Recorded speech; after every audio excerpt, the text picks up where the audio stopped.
যাওয়া যায়, ওকে হাদিস কোরআন দিয়ে জঙ্গিপুরের মাটিতে কবর দিয়ে দেবো। যদি না বলতে পার কবর দিতে পারতো, আমি আব্দুল করিম আমিনুল ইসলাম নই, জাতির সামনে কথাই বলবো না। মহরমে যাওয়া হারাম, মহরমে যাওয়া হারাম, মহরমে যাওয়া হারাম।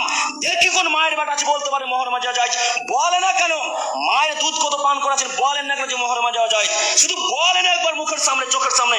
আপনাকে যদি এই রহমানপুর কবরেজ পাড়া বড় বাগানে কবর না দিয়ে দিই, আমি আব্দুল করিম আমিনুল ইসলাম নই।